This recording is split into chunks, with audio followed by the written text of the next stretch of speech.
Shalom, selamat malam Bapak Ibu Saudara yang dikasihi Tuhan. Kita berjumpa kembali dalam renungan malam pada saat ini. Renungan kita terambil dari Efesus pasal 5 ayatnya yang kedua, yang berbunyi demikian. Dan hiduplah di dalam kasih sebagaimana Kristus Yesus juga telah mengasihi kamu dan telah menyerahkan dirinya untuk kita sebagai persembahan dan korban yang harum bagi Allah. Bapak Ibu Saudara yang dikasihi Tuhan, tema kita malam hari ini mengasihi dengan kasih Kristus. Kepada jemaat di Efesus, Paulus mengajarkan bagaimana mereka harus menjalani hidup berdasarkan apa yang Tuhan mau. Ada 3 hal yang terpenting pada malam hari ini yang Allah kehendaki untuk kita lakukan sebagai orang percaya berdasarkan apa yang tertulis tadi dalam kitab Efesus pasal 5 ayatnya yang kedua.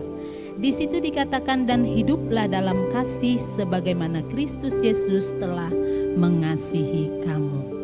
Standar kita dalam mengasihi adalah berdasarkan kasih Kristus. Artinya kita diminta untuk meneladani seperti apa Yesus mengasihi kita. 3 hal yang kita harus lakukan sebagai bentuk dari kita benar-benar melakukan tindakan kasih yang sesuai dengan yang Tuhan kehendaki.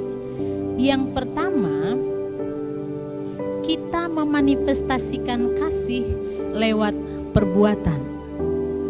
Hal ini berbicara tentang bagaimana kita melakukan atau menerapkan secara langsung ketika kita mengatakan kita mengasihi sesama. Dalam hal ini kita mengeluarkan yang namanya buah-buah roh itu sebagai hasil dari kita benar-benar mengasihi Tuhan. Nah, mengasihi lewat tindakan ini merupakan sesuatu yang boleh dikatakan gampang-gampang sulit dilakukan. Karena kalau misalnya terhadap orang yang kira-kira agak susah untuk kita melakukan kebaikan, contoh misalnya dia menyakiti kita, mengecewakan kita, nah itu kan sesuatu hal yang susah. Tapi Alkitab mengajarkan kepada kita untuk kita mengasihi semua orang. Artinya kita nggak bisa katakan saya mengasihimu tapi kita tidak melakukan apa-apa di dalamnya. Nah, kita perlu memanifestikan kasih itu di dalam kehidupan kita sehari-hari.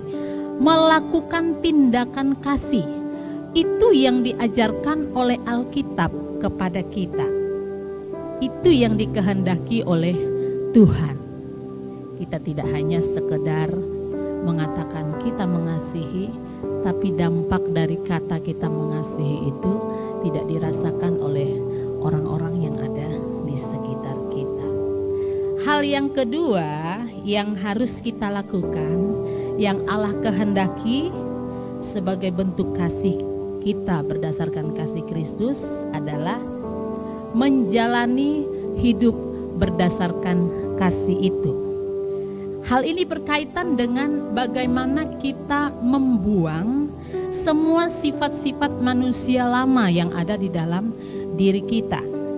Contoh keegoisan, sifat mementingkan diri sendiri, kemudian kita tidak peduli dengan orang lain, kita tidak peka dengan kebutuhan saudara-saudari kita, kita pura-pura tidak tahu dengan kondisi tersebut. Bahkan juga ini berkaitan dengan karakter kita yang mungkin seringkali tidak memuliakan nama Tuhan. Karena seringkali sebagai orang percaya karakter lama kita ini seringkali bangkit kembali tanpa kita sadari. Perkataan kita, sikap kita terhadap saudara seiman, bahkan terhadap orang-orang yang terdekat dengan kita. Nah, hidup dalam kasih artinya kita menjalankan hari-hari kita berdasarkan apa yang Tuhan ajarkan. Karena Yesus berkata, barang siapa mengasihi aku, dia melakukan apa yang kau kehendaki. Itu sangat erat sekali kaitannya. Tindakan antara kita melakukan kehendak Allah dengan kita memanifestasikan kasih itu sangat erat sekali hubungannya. Oleh sebab itu kita sebagai orang percaya, sekali lagi kita perlu merenungkan di dalam kehidupan kita. Saya ini orang yang sudah mengasihi Tuhan, tapi dari sisi karakter, dari banyak hal sifat hidup saya masih banyak yang masih jauh dari kehendak Tuhan.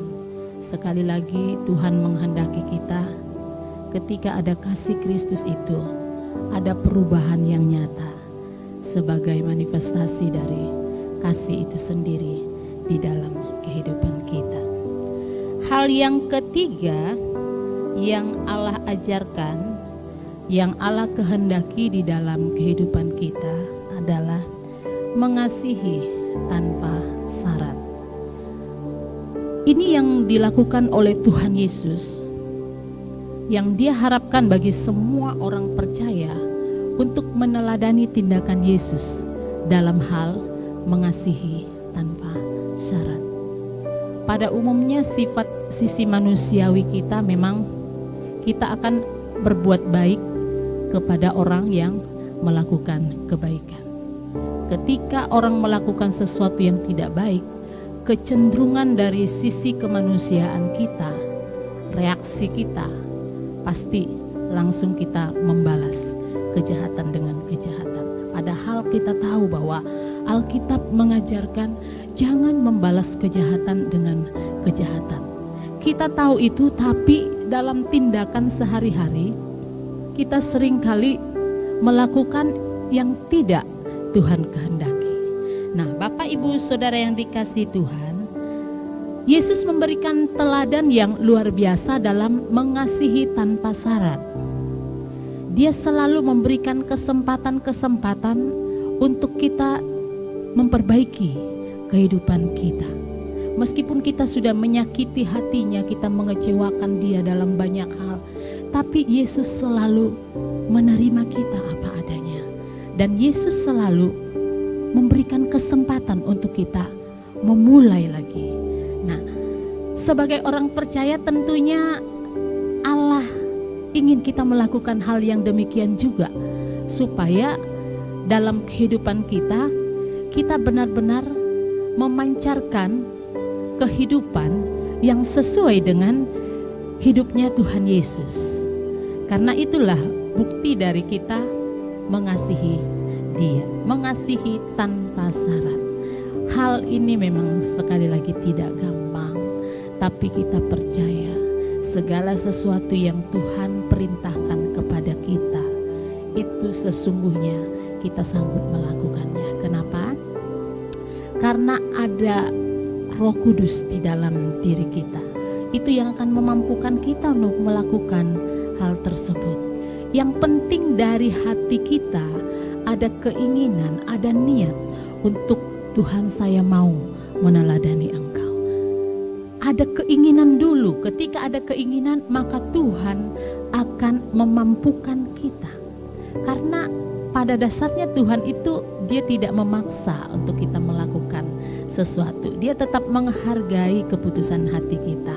Nah, oleh sebab itu sekali lagi sebagai orang yang percaya, kalau kita ada keinginan, kerinduan untuk melakukan sesuatu yang mungkin saudara rasa itu sulit, berdoa kepada Tuhan. Katakan kepadanya, Tuhan, saya ingin melakukan sesuai yang Tuhan mau, tapi saya tidak mampu Tuhan, tolong mampukan saya. Dan ketika kita berdoa seperti itu, tanpa kita sadari sebetulnya kita sedang menyerahkan sisi kemanusiaan kita, karakter kita yang tidak memuliakan Allah di hadapan Tuhan. Dan percaya bahwa Tuhan sanggup menolong kita. Kiranya renungan ini menjadi berkat bagi kita malam hari ini. Tuhan Yesus memberkati.